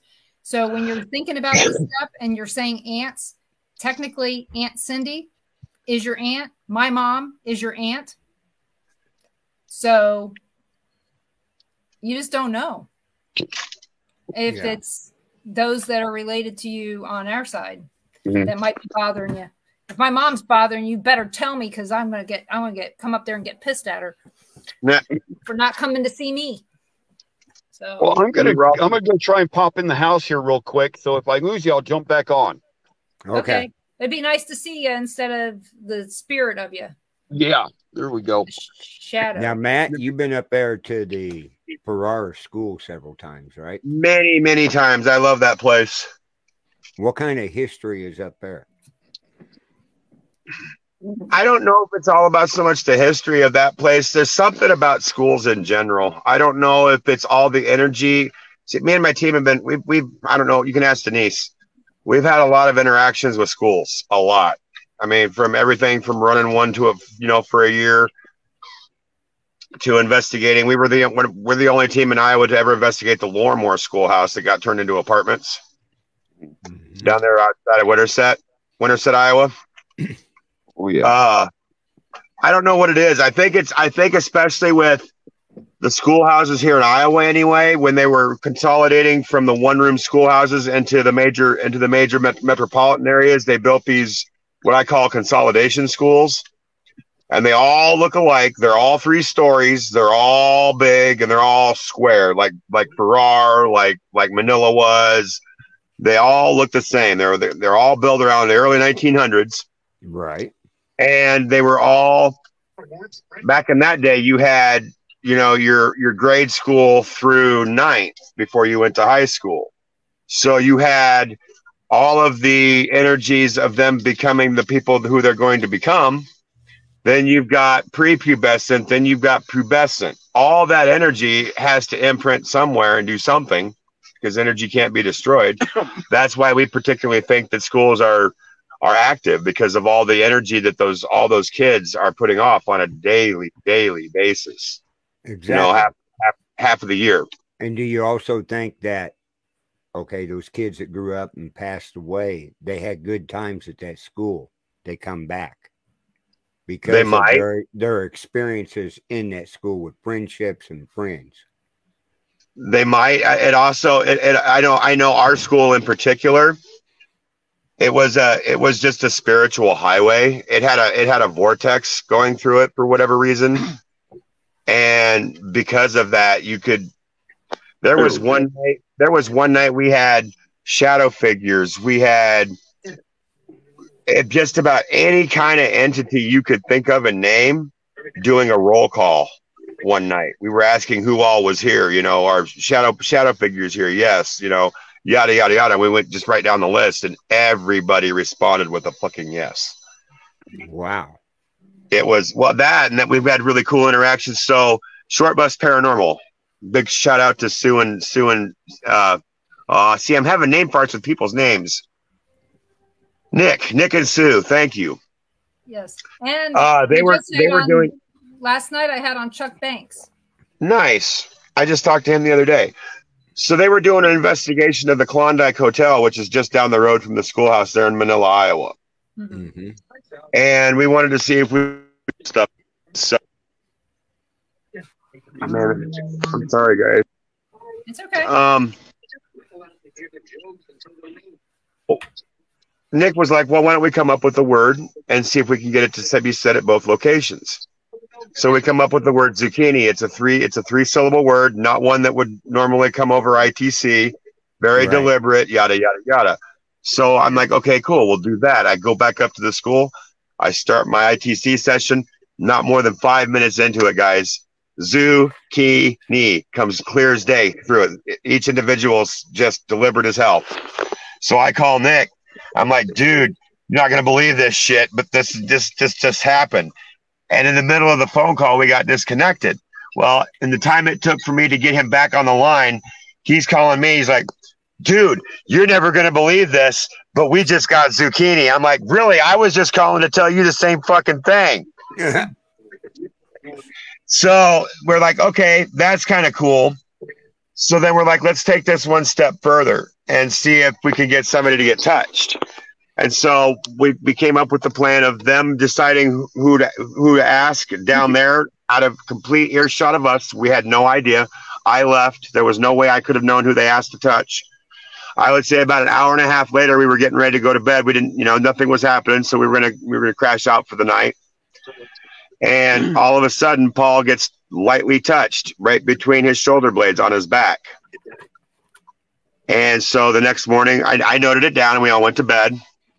And I got up the next morning and I talked to Nick. I'm like, so, did you guys get anything after that? And he's like, yeah, right around 11:15. I'm like, that's funny because around 11:10, Paul got touched. And he's like, that's funny because at 11:15, we did it come across the ITC.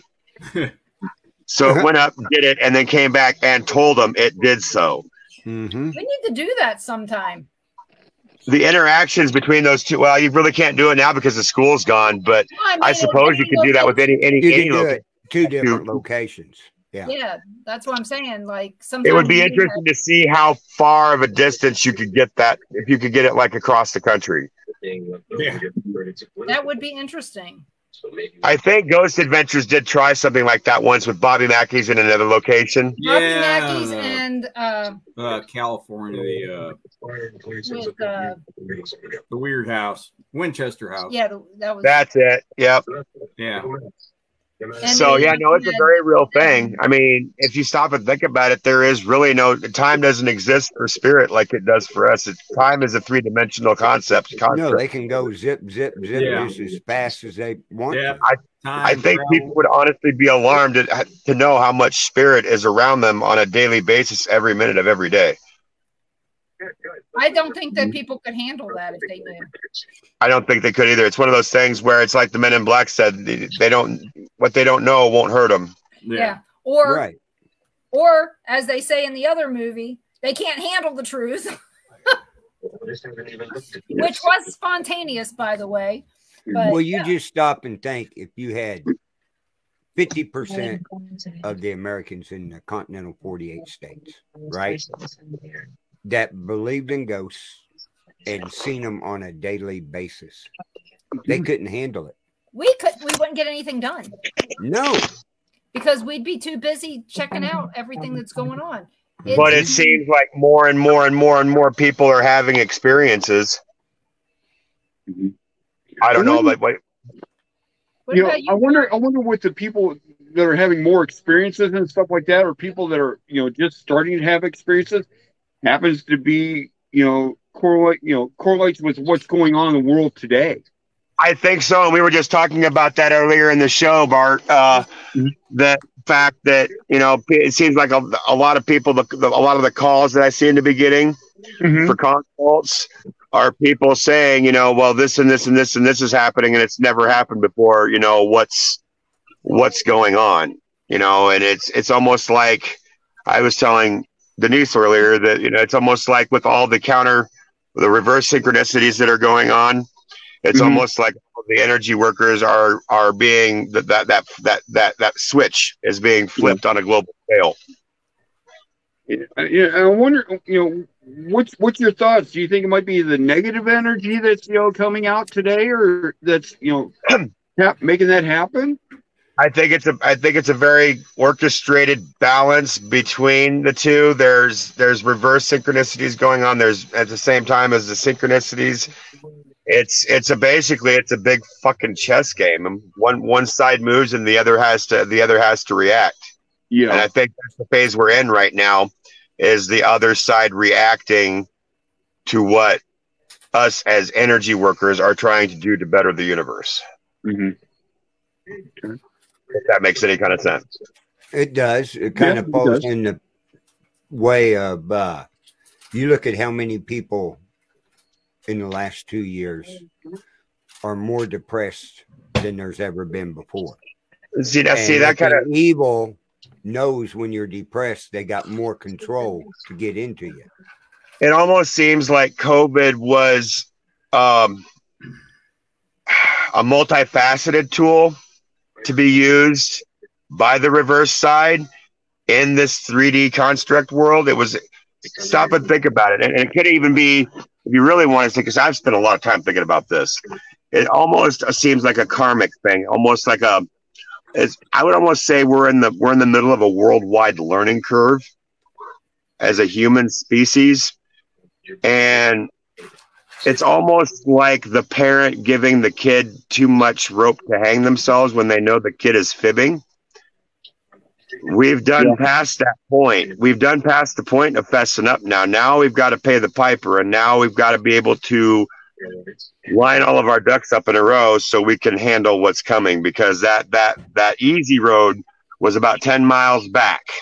Yeah. So now we have to deal with the here and now, and it's what it is. Yeah. I just thought I saw the comment about the satanic performance at the Grammys. Right. That's That what they do. Yeah, that was. But that was weird. I do the same thing at the Super Bowl. Oh yeah. Okay, now that's it.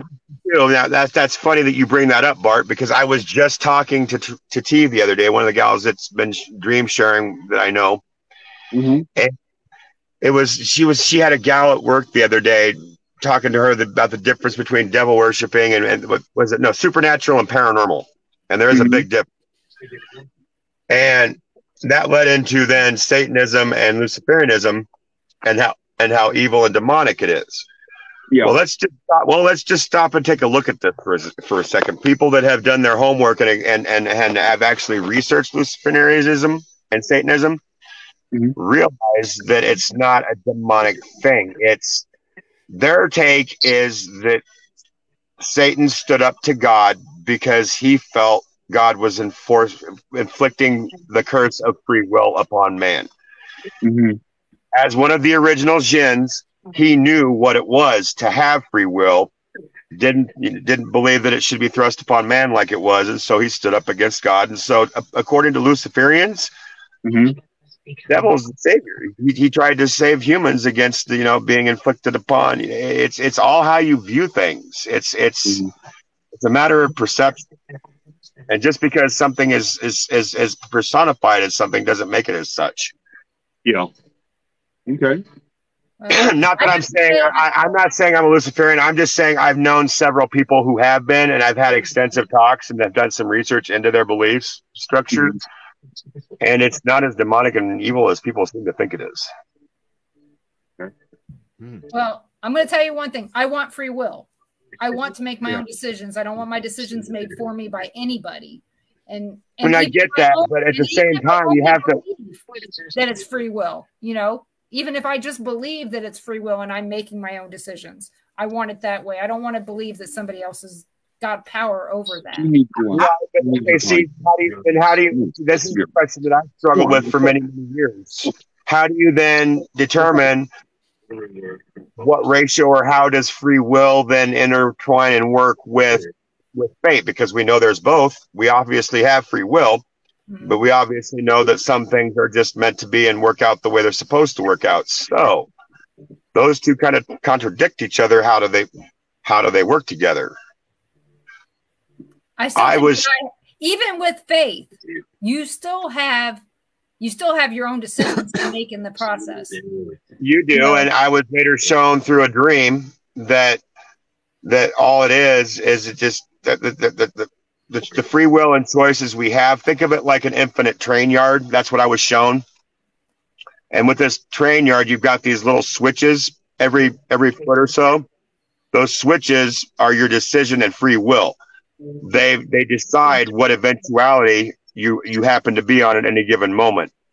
The tracks pretty much look all the same. There's the tracks that are similar. I'm sorry. This is where I'm starting to stumble over my words. I'm sorry. The tracks that are closest together to the center, the differences are minutely subtle. As you get further away from the center, the changes are different. The eventualities are much different, because if you think of the string theory, every choice has to play out. Infinite universes and the like. So at any given moment, we are on whatever eventuality our free will has dictated we be on by our choices that we make. And it's been kind of crazy here. Just the other day, I almost got into an accident, and I actually saw the split. I saw the car accident happen. Just in my mind's eye, in a brief second, I saw that reality split, and where I didn't avoid the accident, where I actually crashed. Because all eventualities have to be possible with the string theory and the many worlds theory. So just crazy stuff. I mean, I've talked to people that have seen people appear and disappear. We were on our way up to a concert a couple months ago, and a motorcyclist just vanished off the road. Kelly's doing some weird stuff. Cops just disappearing out of nowhere. People seeing things. I think with them doing all the quantum mechanics and the quantum computing and the CERN stuff that they're doing over in Switzerland with that accelerator. Yes, they're making irreparable damage to our quantum barriers and in the quantum realm, and we're starting to see that bleed over now throughout the different eventualities. So our space-time continuum has been messed I up. hadn't heard any of that. Well, Maybe I need to get on Facebook. it's not on. Oh, July 4th of last year, they fired CERN up, and they just didn't fire it up. They fired it up full blast. Yeah. And if y'all remember, last July was extremely wonky. I don't remember. The weather was crazy. Weather was crazy. I had a whole bunch of people calling me. That July was a crazy month. Everybody was calling just all out of sorts, it was nuts. Yeah. Yeah, July as a whole was a weird month. And that's why, because they fired that accelerator up on the 4th, and they fired it up full blast after it being down for like 8 months. Yeah. We must have weird months every month. We can't tell one from the other anymore. Well, look at the weird weather we've been having, especially down south. I'm still trying to figure out why anyone would watch the Grammy Awards. I don't. That just I don't get it. Why would you watch that crap? Well, they weren't handing me a paycheck, so I wasn't working it, and so I wasn't having nothing to do with it. You couldn't pay me $100,000 to watch that crap. I'm serious. Yeah. If you had to force me to watch, I couldn't do it. I paid me $100,000. I couldn't name one actor or actress anyway, but music. Oh, I was gonna say that's music. See, that's how much he knows about it. It's all the same. I mean, it's for the bunch of crappy musicians that do synthesized crap. Big deal. I'm a musician. Yeah. That's what they got. That's garbage. So I just want to put out. Oh, go ahead. I think I got out of the industry at the right time. Yeah. Because I can honestly say I've worked with all the best artists I could ever want to work with. I've worked with from James Brown, B.B. King, and all the greats. Peter Frampton, and now today's music just does not impress me. Did you know Peter Frampton's going on tour again? Is he really? Yep, and he's got a new album coming out. Craig Morgan? No, Peter Frampton. Peter Frampton, yeah, and he can't play anymore. So all that was done before he really started getting sick. Yeah, he said this was going to be basically his farewell. Yeah, I thought he was dead. I thought he died a couple years ago. Well, that's something else. The Mandela effect. That's something else. I firmly believe that's also a byproduct of them doing quantum computing and messing around with that damn accelerator. Well, could be changing our perceptions of stuff because our future got changed at a random time. A friend of mine was talking about that, about how she can make herself go back in time to a time that she got hurt, whether it was physically or otherwise. And she says, I can put myself in that situation and heal myself from that pain. And who's this? It's Nakona. Oh. But it was weird how she said, I put myself in that situation and I saw myself in the future, in the past. And she said, I felt better when, after that, she goes, I felt like I'd healed from that situation. She goes, and I always thought that the reason I felt healed from that situation was the person who was with me did it. She goes, but then when I opened my eyes, she goes, it was me healing myself. Yep.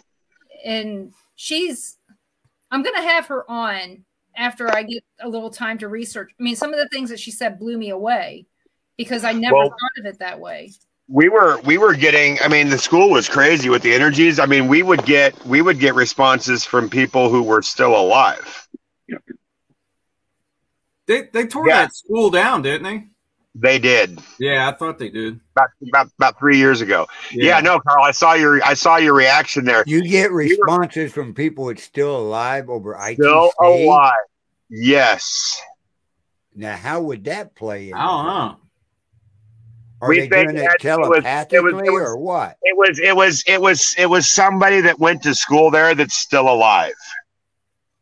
So I'm thinking it has to do with the imprinted energies. That's what I was going to say. It was an imprint. It would have to. What did they say? Could you understand what they said? Or you just recognize a voice or what? It had to do with one of the people in town that had been not doing some not nice things with children. Oh. And yeah, it was one of those things. And so that's how we pretty much determined on who it was, because there was only a couple people like that in town. So that combined with being a small town, we kind of pretty much just narrowed it down. But yeah, no, we've gotten live, and that wasn't the only time that ever happened either. I mean, there were certain people that were in there who shall not be named that were getting responses from people that were alive too, but that was a whole different situation. But the fact of the matter was, it's almost like time worked the way it does for spirit in that building. Because it's past, present, and future. It's like it all existed at once. Okay. In there. When you got those responses from the living, right?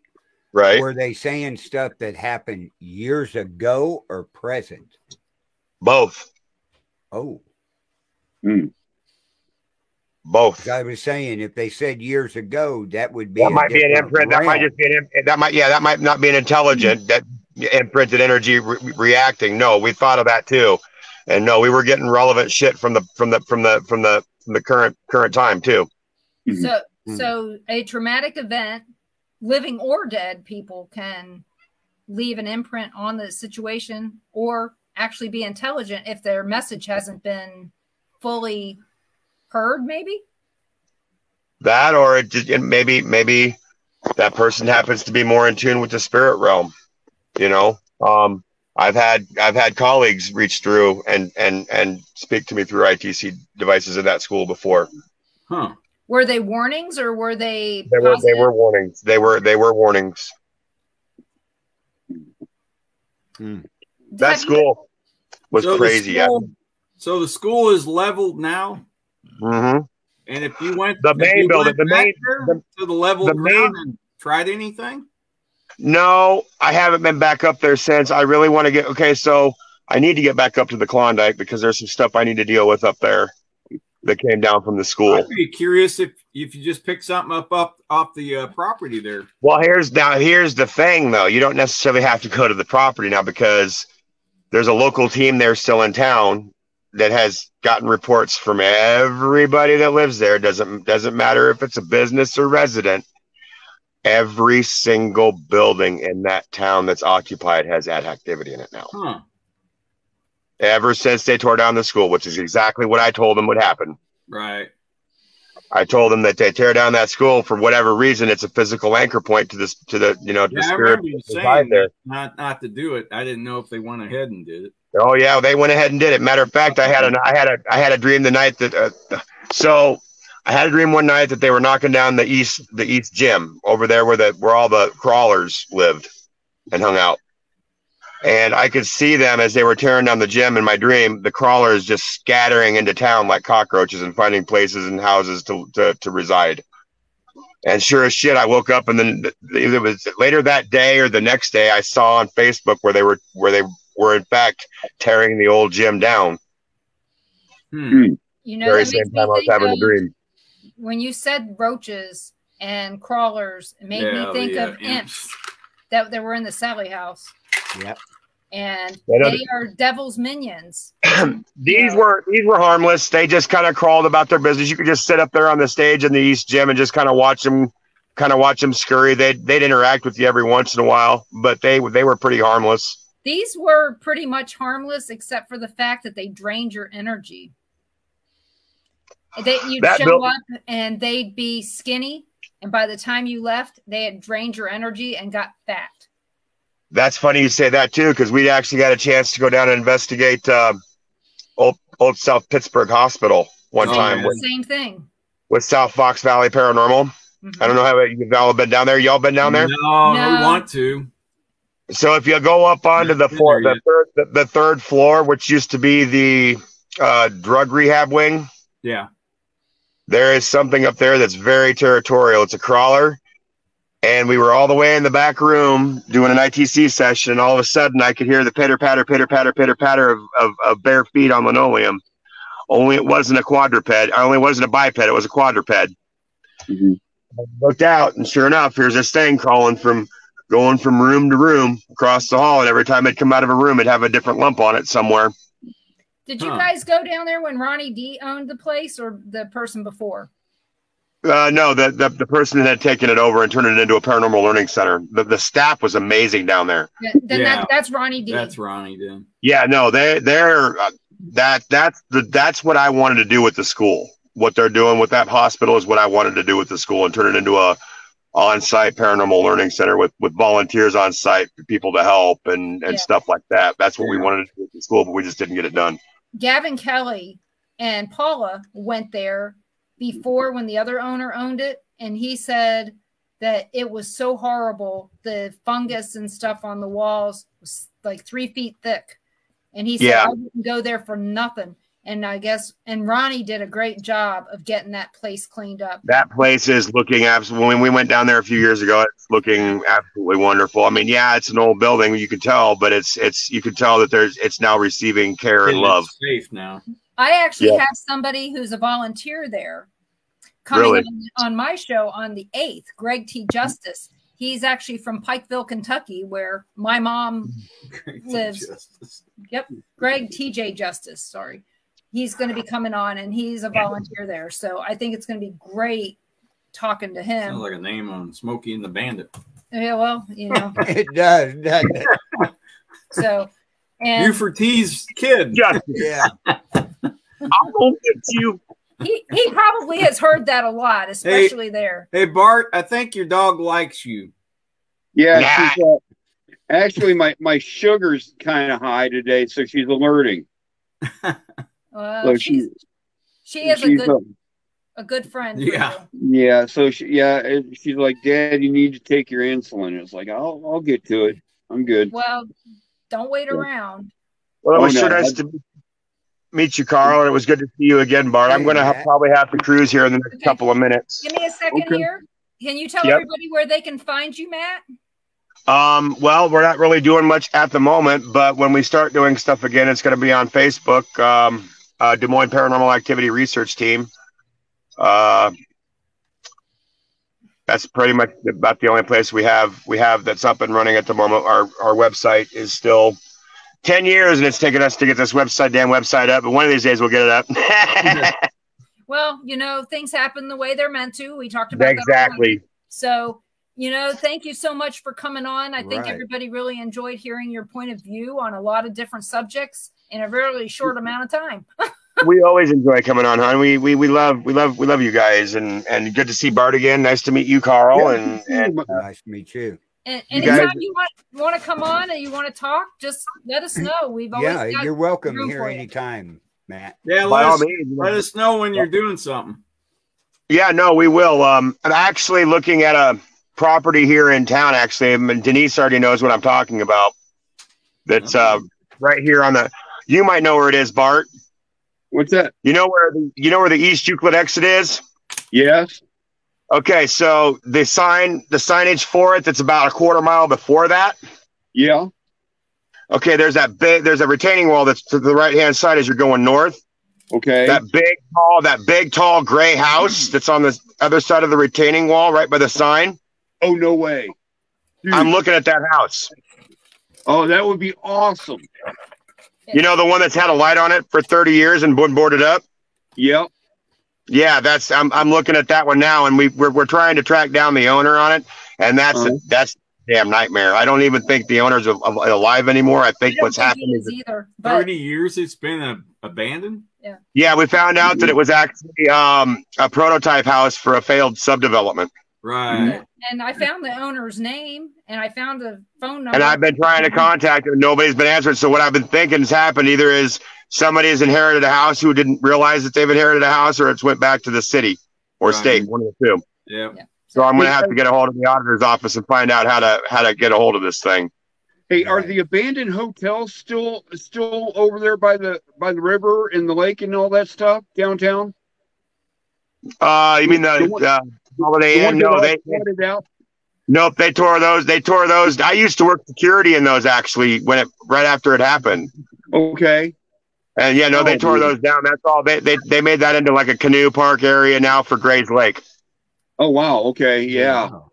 God, that would have been a cool place to go in and just, urban Like explore. I said, I worked security there. That place was creepy. I had some experience. I think I stayed there. Yeah. I used to have to go to Des Moines a lot.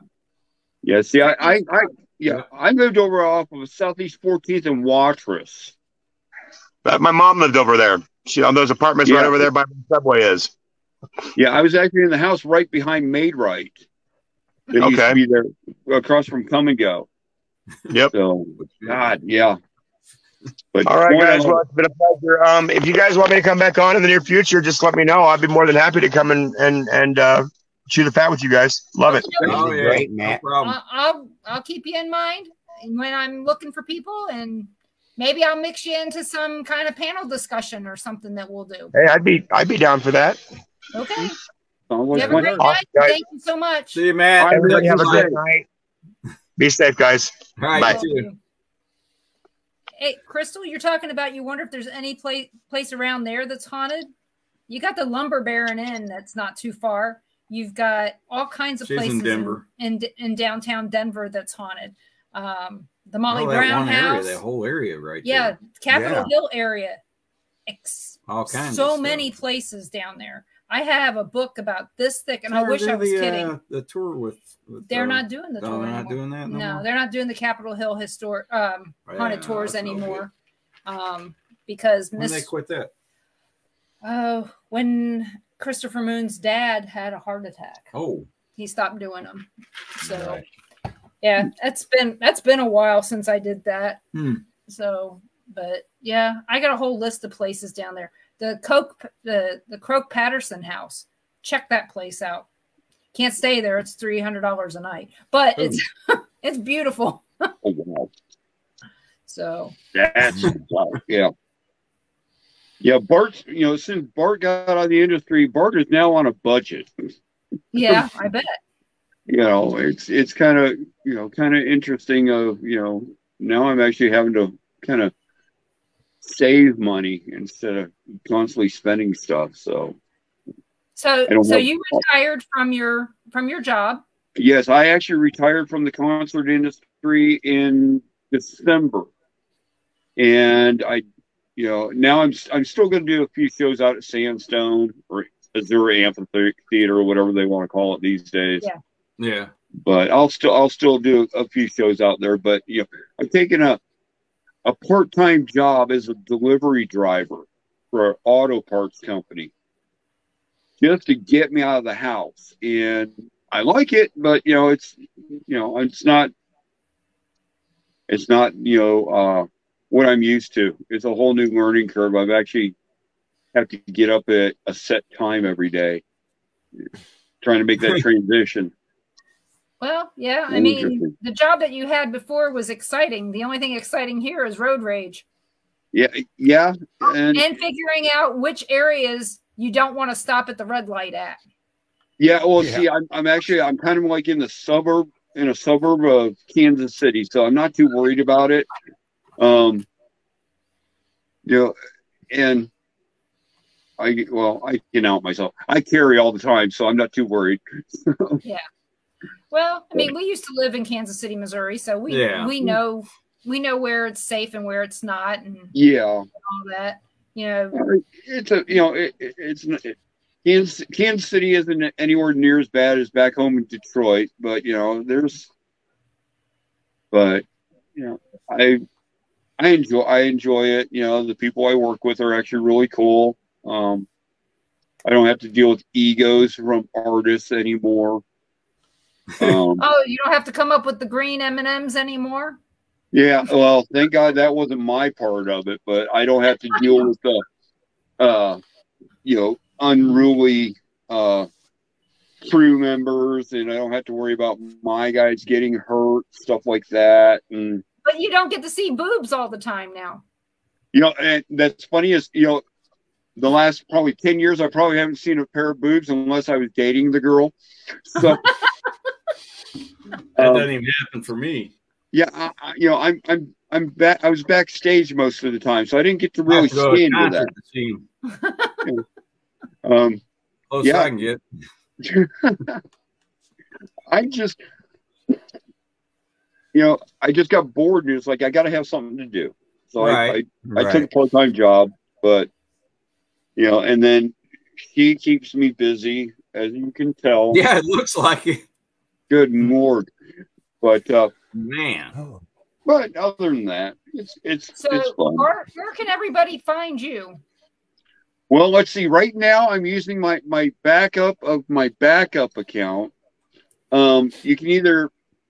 I don't think they've even released my main account of Bart Towler yet, and that's been almost a 2 year. At least 2 years. What days are you working? I'm actually working Monday through Friday, and then I like a half day on Friday in case I happen to have a show, because I'll still go mix sound for friends' bands, or I'll get the occasional call to go do one of the larger shows. So I get Bart to come up when we go check out that house up there by you, Carl. See if Bart will want to come up. Yeah, that would be fun. Great. Probably be on. Oh yeah. So that's why got a gigantic house up here that I got access to. That. Yeah, that'd be fun. There's something in there. I don't know what, but something. And I need to get with Carl out at the mausoleum. The last couple of years with COVID hitting, it was just really hard to really do anything out at the mausoleum. So I just kind of took a break from it, and I was so busy doing, electrical calls that helped me get through COVID. I didn't have a day off during that whole COVID thing. So now, shows were starting to pick up. Everybody went back to work, and I just finally was like, I've got to get out. And so I just kind of let it go. And, but now I get so bored. I've already built enough stuff, when I transitioned into the RV living, I got everything fixed the way I wanted to. Now it's like I'm running out of projects. I had to find a part-time job just to keep me out of trouble. Right. So, but you can actually find me either at the one that's in 60. I'm in a 60-day ban right now on my Bernard Weekend account. I got back-to-back Facebook jail sentences on that one. Or you can find me at Harry Balzac is the one I'm using now. And we'll see how long this one lasts. Yeah. But everybody, everybody follows me to either one. I give them the heads up, because when they suspend you, if you have the messaging app on your phone and stuff, it's totally separate from Facebook. So I can still message everybody and say, hey, heads up, you're going to get a friend's request from this account and stuff. So I've been able to do that. But I just can't comment or like anything on my Bernard Weekend one. So, but yeah, that's where you can find me, and send me a friend's request, and don't hold whatever I post against me, or don't report me. That's it. I never report you, because I don't care. I don't get offended. So I don't. Well, so what we got coming up, Denise? So what do we have coming up? We have next Monday at 7 p.m. Central on the Paranormal Pride. We have Vanessa Hogel coming on. She's a medium. She is the effing medium. So if you might want to make sure the kids aren't listening, just in case. Get your beeper working. Beep, beep, beep, beep. Well, and might sound like MTV, but she's also an author and she works in a children's dentist's office, so she's perfect. I know. Oh, no wonder she uses the F-bomb all the time. Yep. Yeah. I love Vanessa. Her and I have been close ever since day one. And next Tuesday on Valentine's Day at 5 p.m. Central, we have frequent listener and good friend Cassie Pennington coming on. And we are going to go over some pictures and stuff that have been sent my way, such as some from April and maybe some other people. and we're going to try to either debunk them or just send them. If you got pictures, send them in. So yeah, send them in to me or Carl. If you got pictures, send them to Denise or send them to the Billerites Network on Facebook, and we're going to go over all pictures that we collect. Yep, fantastic. We're going to be skeptical and believers at the same time, and maybe we can figure out what's going on in your picture. Who knows? So I'm looking forward to that. So it's going to be a great week, and next weekend, like I said, we've got that that investigation down at the haunted morgue and church in Ozark, Missouri. So that'll be something fun and different. And so maybe I'll be able to share some pictures from that. There you go. That'd be great. Perfect. Cassie, you don't need to do anything. See, I knew who Facebook user was. Yeah, we know. So no, you just have to come and have a good time. And if you have any pictures to share, send them. Yeah, bring them and everything. So with that being said, I want to thank everybody in the chat room for joining us tonight. Great questions and conversations over there. Bart, thank you again so much for joining us here. Thanks for having me, guys. I really appreciate it. And it's always fun, getting to see you guys too. Right. And take care of yourself. I sure will. I watch you, I see your stuff every day. And well, whenever these guys figure out when they want to get up into that house, we'll get you up there. Okay, sounds like a plan. More the merrier, right? The way I look at it. That's the way it is. I'll end up hauling a van full of gear up then. Oh. With that being said, folks, stay tuned to the Billerites Network for all the shows, and we will see you next week here on Paranormal Nation Radio, Not So Normal. Have a good evening. Y'all be safe. Good night, everybody. Right. And they can still hear us, but we're ending the show. Oh, well, he's already. I know.